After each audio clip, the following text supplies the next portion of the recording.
ನೀವು ನಾರ್ಮಲ್ ಆಗಿ ಒಂದು ಮೂವಿ ನೋಡಬೇಕು ಅಂತ 2 or 3 ಅವರ್ಸ್ ಡೆಡಿಕೇಟ್ ಮಾಡ್ತೀರಾ. ಮೂವಿ ನೋಡ್ತೀರಾ, ಮೂವಿ ಮುಗಿದ್ಮೇಲೆ ಆ 3 ಅವರ್ಸ್ ವೇಸ್ಟ್ ಆಯಿತು ಅಂತ ಅನ್ಸಲ್ಲ. ಮೂವಿ ಚೆನ್ನಾಗಿತ್ತು ಅಂತಲೇ ಅನಿಸುತ್ತೆ, ಬಟ್ ಯಾಕೋ ಅಷ್ಟೊಂದು ಸ್ಯಾಟಿಸ್ಫೈ ಮಾಡಲ್ಲ. ಅದೇ ರೀತಿ ನನಗೆ ಈ 2 ರೀಸೆಂಟ್ ಮೂವೀಸ್ ನೆನಪಿಗೆ ಬರುತ್ತೆ. ಮೂವಿ ಚೆನ್ನಾಗಿತ್ತು ಅನಿಸ್ತು, ಬಟ್ ಇನ್ನು ಕೆಲವು ಎಲಿಮೆಂಟ್ಸ್ ಆ್ಯಡ್ ಅಥವಾ ಡಿಲೀಟ್ ಮಾಡಿದರೆ ಇನ್ನೂ ಚೆನ್ನಾಗಿರೋದು ಅಂತ ಅನ್ನಿಸ್ತು. ಬರೀ ಈ 2 ಮೂವೀಸ್ ಅಂತ ಅಲ್ಲ, ಬಟ್ ಸದ್ಯಕ್ಕೆ ಈ 2 ಮೂವೀಸ್ ಮೋಸ್ಟ್ಲಿ ಸ್ಪಾಯ್ಲರ್ ಡಿಸ್ಕಷನ್ ಇರುತ್ತೆ. ಸೊ ಪರ್ಟಿಕ್ಯುಲರ್ ಮೂವಿ ನೋಡಿಲ್ಲ ಅಂದರೆ ಆ ಪಾರ್ಟ್ ಸ್ಕಿಪ್ ಮಾಡ್ಕೊಳ್ಳಿ. ನಂಬರ್ 1, ಅಜ್ಞಾತವಾಸಿ. ಮೂವಿ ಸ್ಟಾರ್ಟಿಂಗಲ್ಲಿ ಆ ಬಾವಿ ಸೀನ್ನಿಂದ ಸ್ಟಾರ್ಟ್ ಮಾಡಿ ಚೆನ್ನಾಗಿತ್ತು. ಅದು ಆದಮೇಲೆ ರಂಗಾಯಣರಿಗೂ ಅವರ ಕ್ಯಾರೆಕ್ಟರ್ ಇಂಟ್ರೊಡ್ಯೂಸ್ ಮಾಡೋ ತನಕನೂ ಚೆನ್ನಾಗಿತ್ತು. ಬಟ್ ಅದು ಆಗಿತ್ತು ಕೆಲವು ನಿಮಿಷದಲ್ಲೇ ತುಂಬ ಅಬ್ರಪ್ಟ್ ಕಟ್ ಮಾಡಿ ಆಲ್ಮೋಸ್ಟ್ ಲೈಕ್ ಸೀಕ್ವೆನ್ಸಸ್ನ ಸ್ಕಿಪ್ ಮಾಡಿ ಕೊಲೆ ಸೀನ್ಗೆ ಬರ್ತಾರೆ. ಆ ಪಾರ್ಟ್ ತುಂಬ ವಿಯರ್ಡ್ ಅನ್ನಿಸ್ತು. ಆ್ಯಂಡ್ ಆ ಕೊಲೆ ಸೀಕ್ವೆನ್ಸ್ ಆದಮೇಲೆ ಮತ್ತೆ ಮೂವಿ ಸ್ಟಾರ್ಟಿಂಗ್ ಪಾಯಿಂಟ್ಗೆ ಹೋಗಿ ರಂಗಾಯಣ ರಘು ಅವರ ಮನೆ ಸೀನಿಂದ ಸ್ಟಾರ್ಟ್ ಮಾಡ್ತಾರೆ. ಆಲ್ಮೋಸ್ಟ್ ಲೈಕ್ ಸ್ಕಿಪ್ ಆಗಿರೋ ಸೀಕ್ವೆನ್ಸಸ್ನ ಇವಾಗ ಫಿಲ್ ಮಾಡ್ತಿದ್ದಾರೆ ಅಂತ ಅನಿಸುತ್ತೆ. ಸೊ ನನಗೆ ಅನಿಸಿದ್ದು ಆ complete non linear narration necessary ಇರಲಿಲ್ಲ ಅಂತ. ಆ ಮೂವಿ ಇನಿಷಿಯಲ್ ಫೀಲ್ ತಗೊಳ್ಳೋಕೆ ಬಿಡಲಿಲ್ಲ. ಸುಮ್ಮನೆ ಲೀನಿಯರ್ ಆಗಿ ಸ್ಲೋ ಆಗಿ ಆ ಸ್ಕ್ರೀನ್ ಪ್ಲೇ ತಗೊಂಡು ಹೋಗಿದ್ರೆ ಚೆನ್ನಾಗಿರೋದು. ಆ್ಯಂಡ್ ಆಲ್ಸೋ ಸ್ಟಾರ್ಟಿಂಗ್ ಎಲ್ಲ ಕಂಪ್ಲೀಟ್ ಸೀರಿಯಸ್ ಆಂಬಿಯನ್ಸ್ ಮ್ಯೂಸಿಕ್ ಜೊತೆ ಸೀರಿಯಸ್ ಟೋನಲ್ಲಿ ಹೋಯ್ತಿರುತ್ತೆ. ಬಟ್ ಸಡನ್ ಆಗಿ ಕಾಮಿಡಿ ಫಿಟ್ ಮಾಡಿದ್ದಾರೆ. ಆ್ಯಂಡ್ ಸಡನ್ ಆಗಿ ಕಾಮಿಡಿ ಡೈಲಾಗ್ ಹೇಳಿದ ತಕ್ಷಣವೇ ಈವನ್ ಮ್ಯೂಸಿಕ್ ಕೂಡ ಕಾಮಿಡಿಯಾಗಿ ಟರ್ನ್ ಆಗಿ ಹೋಗುತ್ತೆ. ಆ್ಯಂಡ್ ಅಗೇನ್ ಅದಾಗಿದ್ದ ತಕ್ಷಣ ಮತ್ತೆ ಸೀರಿಯಸ್ ಆಗಿ ಹೋಗುತ್ತೆ. ಅದು ಕೂಡ ಅನ್ನೆಸೆಸರಿ ಆಗಿತ್ತು. ಅದು ಆದಮೇಲೆ ಮೂವಿ ಸ್ವಲ್ಪ ಸ್ಟೇಬಲ್ ಆಗುತ್ತೆ ಅಂತ ನನಗೆ ಅನಿಸ್ತು. ಅಂಟಿಲ್ ಆ ಕೊಲೆ ಹಿಂದೆ ಇರೋ ಬ್ಯಾಕ್ ಸ್ಟೋರಿ ಸೀಕ್ವೆನ್ಸ್ ಸ್ಟಾರ್ಟ್ ಆಗುತ್ತಲ್ಲ, ಅಲ್ಲಿ ತನಕ ಮೂವಿ ತುಂಬ ಪ್ರೆಡಿಕ್ಟೇಬಲ್ ಆಗಿದೆ. ಆ್ಯಂಡ್ ಅದಕ್ಕೆ ಪ್ರೈಮರಿ ರೀಸನ್ಸ್ ಏನಂದರೆ ಮೂವಿಯಲ್ಲಿ ಅಷ್ಟೊಂದು ಕ್ಯಾರೆಕ್ಟರ್ಸ್ ಇಲ್ಲ. ಈ ಥರ ಹೂ ಡನ್ ಇಟ್ ಮೂವೀಸಲ್ಲಿ ಜಾಸ್ತಿ ಕ್ಯಾರೆಕ್ಟರ್ಸ್ ಇದ್ದಷ್ಟು ಬೆಟರು. ಅವಾಗ ಆಡಿಯನ್ಸ್ ಗೆಸ್ ಮಾಡೋಕ್ಕೆ ಪರದಾಡಬೇಕು. ಆದರೆ ಈ ಮೂವಿಲಿ ಮೇನ್ ಕ್ಯಾರೆಕ್ಟರ್ ಆಗಿ ಮೇ ಬಿ 4 to 5 ಕ್ಯಾರೆಕ್ಟರ್ಸ್ ಇದ್ರು ಅಷ್ಟೇ. ಸೊ ಏನೇ ಆಗಿದ್ರು ಇಷ್ಟು ಜನದಲ್ಲೇ ಯಾರಾದರೂ ಮಾಡಿರ್ತಾರೆ ಅಂತ ಗೊತ್ತಾಗುತ್ತೆ. ಆ್ಯಂಡ್ ಆಲ್ಸೋ ಈ ಮೂವಿಲಿ ತುಂಬ ಪ್ರೆಡಿಕ್ಟೇಬಲ್ ಕ್ಯಾರೆಕ್ಟರ್ಸ್ ಇದ್ರು. ಸೊ ಹೂ ಡನ್ ಇಟ್ ಅಂತ ಈಸಿಯಾಗಿ ಗೊತ್ತಾಯಿತು. ಸೊ ಪ್ರೆಡಿಕ್ಟೇಬಲ್ ಇರೋ ಕಾರಣ ಬ್ಯಾಕ್ ಸ್ಟೋರಿ ಸ್ಟಾರ್ಟ್ ಆಯ್ತಿದ್ದಂಗೆ ನಮಗೆ ಕಿಲ್ಲರ್ ಯಾರು ಆ್ಯಂಡ್ ಮೋಟಿವ್ ಕೂಡ ಒಂದು ಲೆವೆಲ್ಗೆ ಅರ್ಥ ಆಗುತ್ತೆ. ಸೊ ಅದಕ್ಕೆ ಆ ಬ್ಯಾಕ್ ಸ್ಟೋರಿ ತುಂಬ ಸ್ಲೋ ಅನಿಸೋದು. ಬಟ್ ಅದು ಆ್ಯಕ್ಚುಯಲ್ ನೆಗೆಟಿವ್ ಪಾಯಿಂಟ್ ಅಲ್ಲ. ಮತ್ತೆ ನೆಗೆಟಿವ್ ಪಾಯಿಂಟ್ ಬರೋದು ಕ್ಲೈಮ್ಯಾಕ್ಸಲ್ಲಿ ರವಿಶಂಕರ್ ಅವರು ಈ ಕೇಸ್ನ ರಂಗಾಯಣ ರಘು ಅವರ ಜೊತೆ ಕನೆಕ್ಟ್ ಮಾಡೋಕ್ಕೆ ಸ್ಟಾರ್ಟ್ ಮಾಡ್ತಾರಲ್ಲ ಆವಾಗ. ಫಸ್ಟ್ ಅಂತೂ ರವಿಶಂಕರ್ ಅವರ ನರೇಷನ್ ಮತ್ತು ಆ ಸೀಕ್ವೆನ್ಸ್ಗೆ ಕರೆಕ್ಟ್ ಮ್ಯಾಚ್ ಆಯ್ತಿರಲ್ಲ. ಆ್ಯಂಡ್ ಅಗೇನ್ ಮೂವಿ ಸ್ಟಾರ್ಟಿಂಗಲ್ಲಿ ಹೇಗೆ ಅಬ್ರಪ್ಟ್ ಫೀಲ್ ಕಟ್ ಆಯಿತು ಅಂತ ಹೇಳಿದ್ನಲ್ಲ, ಅದೇ ರೀತಿ ಕ್ಲೈಮ್ಯಾಕ್ಸಲ್ಲೂ ಕೂಡ ರಂಗಾಯಣ ರಘು ಅವರ ಪಾಸ್ಟ್ ಸ್ಟೋರಿ ಮತ್ತು ರವಿಶಂಕರ್ ಅವರ ನರೇಷನ್ ಕರೆಕ್ಟಾಗಿ ಫಿಟ್ ಆಗಲಿಲ್ಲ ಸ್ಕ್ರೀನ್ ಪ್ಲೇಗೆ. ಆಲ್ಸೋ ಆ ಪಾರ್ಟ್ ಕೂಡ ನಾವು ಆ್ಯಸ್ ಅನ್ ಆಡಿಯನ್ಸ್ ಆ ಸೀಕ್ವೆನ್ಸ್ ಸ್ಟಾರ್ಟ್ ಆಗೋಕ್ಕಿಂತ ಮುಂಚೆನೇ ನಾವು ಕನೆಕ್ಟ್ ಮಾಡ್ಕೊಂಡ್ವಿ ಏನಾಗಿರ್ಬೋದು ಅಂತ. ಸೊ ಅಗೇನ್ ಆ ಸೀಕ್ವೆನ್ಸ್ ಆ ರೀತಿ ತಗೊಂಡು ಹೋಗಿದ್ದು ಅಗೇನ್ ಡ್ರ್ಯಾಗ್ ಫೀಲ್ ಆಗುತ್ತೆ. ಸೊ ಅದಕ್ಕೆ ನನಗೆ at least movie starting and ending narration weird ಅನ್ನಿಸ್ತು in terms of screenplay. But midway ತಗೊಂಡು ಹೋದ್ರಲ್ಲ ಸ್ಲೋ ಫೀಲಲ್ಲಿ, ಅದು ಇಷ್ಟ ಆಯಿತು.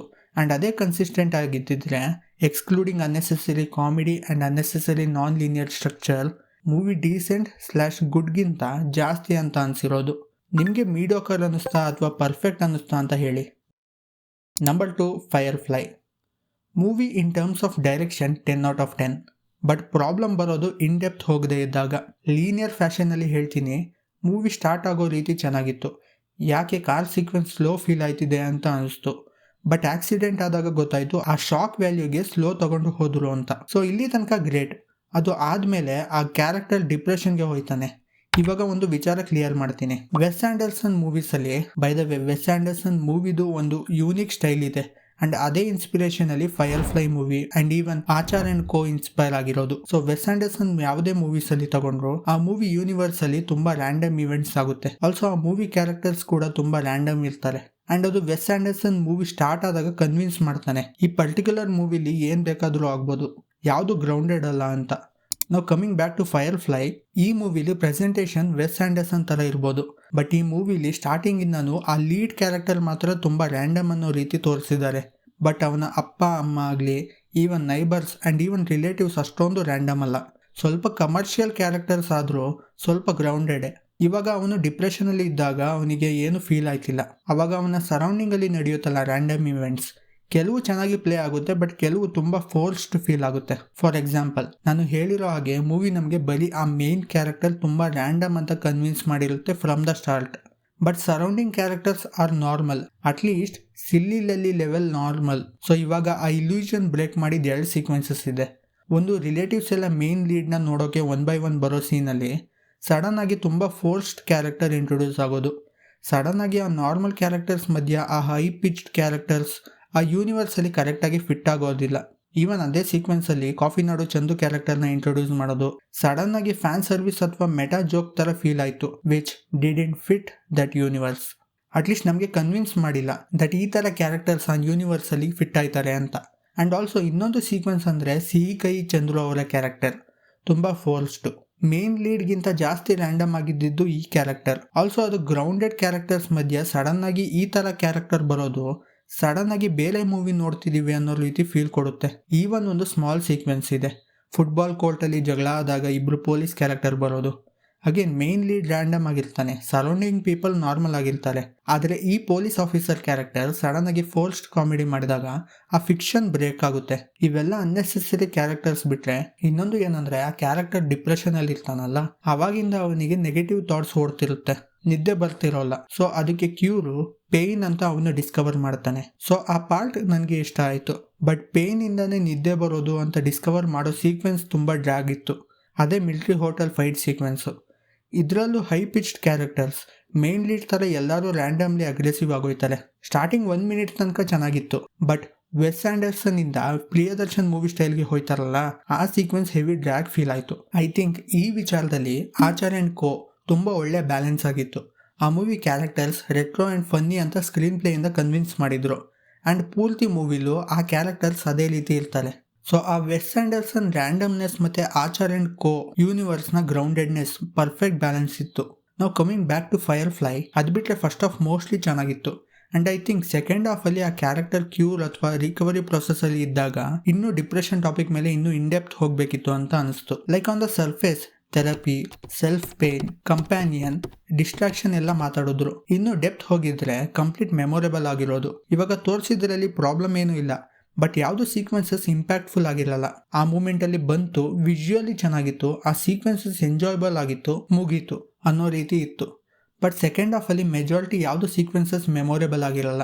ಈವನ್ ಲೈಕ್ ಅವನು ಸ್ಕೂಲಲ್ಲಿ ಟೀಚರ್ ಆಗಿ ಹೋದಾಗ ಆ ಮಕ್ಕಳಿಗೆ ಪನಿಷ್ಮೆಂಟ್ ಅಂತ ಒಬ್ಬರಿಗೆ ಶಾಕ್ ಕೊಡಿಸೋದು, ಜಡೆ ಕಟ್ಟಾಕೋದು, ನೇತಾಕೋದು, ಅದು ತುಂಬ ಫೋರ್ಸ್ಡ್ ಥರ ಇತ್ತು. ರಿಮೆಂಬರ್, ಅವನ ಕ್ಯಾರೆಕ್ಟರ್ ರ್ಯಾಂಡಮ್ ಆಗಿರೋದು ಅವನು ಒಬ್ಬನೇ ಇದ್ದಾಗ, ಆರ್ ಇವನ್ ತುಂಬ ರ್ಯಾಂಡಮ್ ಆಗೋದು ಅವನ ಮೈಂಡಲ್ಲಿ ವಿಯರ್ಡ್ ಐಡಿಯಾಸ್ ಬಂದಾಗ. ಅದು ಬಿಟ್ಟರೆ ಅವನ ಎನ್ವಿರಾನ್ಮೆಂಟ್ ನಾರ್ಮಲ್ ಆಗಿದೆ. ಜಸ್ಟ್ ಬಿಕಾಸ್ ಅವನು ಡಿಪ್ರೆಷನಲ್ಲಿ ಇದ್ದಾನೆ, ಅದಕ್ಕೆ ಅವನು ವರ್ಲ್ಡ್ನ ನೋಡೋ ಪರ್ಸ್ಪೆಕ್ಟಿವ್ ಡಿಫ್ರೆಂಟ್ ಆಗಿದೆ. ಆದರೆ ಆ ವರ್ಲ್ಡ್ ಡಿಫ್ರೆಂಟ್ ಆಗಿಲ್ಲ. ಅಟ್ಲೀಸ್ಟ್ ನಮಗೆ ಅದು in terms of screenplay convince ಮಾಡಿಸ್ಲಿಲ್ಲ. ಕ್ಲೈಮ್ಯಾಕ್ಸಲ್ಲಿ ಅವನು ರಿಕವರ್ ಆಗೋದು ಚೆನ್ನಾಗಿತ್ತು, ಡೆಪ್ತ್ ಇರಲಿಲ್ಲ ಬಟ್ ಚೆನ್ನಾಗಿತ್ತು. ಇನ್ನೊಂದು ತುಂಬ ಇಷ್ಟ ಆಗಿದ್ದೇನೆಂದರೆ ಲವ್ ಆ್ಯಂಗಲ್ನ ಆ ಕ್ಯಾರೆಕ್ಟರ್ ಡಿಸ್ಟ್ರಾಕ್ಷನ್ ಆಗಿ ನೋಡಿದ್ದ, ಬಟ್ ಓವರ್ ಆಲ್ ಸ್ಟೋರಿಗೆ ಅದು ಎಲ್ಲೂ ಕೂಡ ಡಿಸ್ಟ್ರಾಕ್ಟ್ ಮಾಡಿಲ್ಲ. Also fire fly as the title suggest, main motive ಏನಾಗಿತ್ತು ಅಂದರೆ ಕತ್ತಲೆಯಲ್ಲಿ ತನ್ನದೇ ಆದ ಬೆಳಕು ತರೋ ಹುಳ. ಈ ಸ್ಟೋರಿಲಿ ಡಾರ್ಕ್ನೆಸ್ ಅಂದರೆ ಡಿಪ್ರೆಷನಲ್ಲಿ ಇರೋ ಕ್ಯಾರೆಕ್ಟರ್ ತನ್ನದೇ ಬೆಳಕು ಅಂದರೆ ಸೆಲ್ಫ್ ರಿಯಲೈಸೇಷನ್ ಇಂದ ಜಗವನ್ನು ಬೆಳಗೋದು ಅಂದರೆ ಕ್ಯೂರ್ ಆಗೋದು.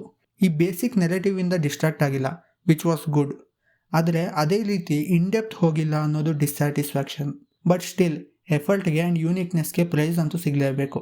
ಈವನ್ ಇವಾಗೂ ಕೆಲವು ಸೀಕ್ವೆನ್ಸಸ್ ಎಡಿಟ್ ಔಟ್ ಮಾಡಿದ್ರೆ ಇವಾಗ ಇರೋ ರೇಟಿಂಗ್ಗಿಂತ ಇನ್ನೂ ಜಾಸ್ತಿ ಕೊಡ್ಬೋದು. ಸೊ ಇದಾಗಿತ್ತು ಈ 2 ಮೂವೀಸ್ ಬಗ್ಗೆ. ನಿಮಗೆ ಈ ರೀತಿ ಅನಾಲಿಸಿಸ್ ಇಷ್ಟ ಆಯಿತು ಅಂದರೆ ಹೇಳಿ. ಇನ್ನು ಡೀಸೆಂಟ್ / ಗುಡ್ ಮೂವೀಸ್ ಹೇಗೆ ಬೆಟರ್ ಆಗ್ಬೋದು ಅಂತ ನನ್ನ ಪರ್ಸ್ಪೆಕ್ಟಿವಲ್ಲಿ ಹೇಳೋಕೆ ತುಂಬ ಮೂವೀಸ್ ಇದೆ. ಈ ವಿಡಿಯೋ ವರ್ಕ್ ಆದರೆ ಅದೇ ರೀತಿ ಬೇರೆ ಮೂವೀಸ್ ತರ್ತೀನಿ. ಸದ್ಯಕ್ಕೆ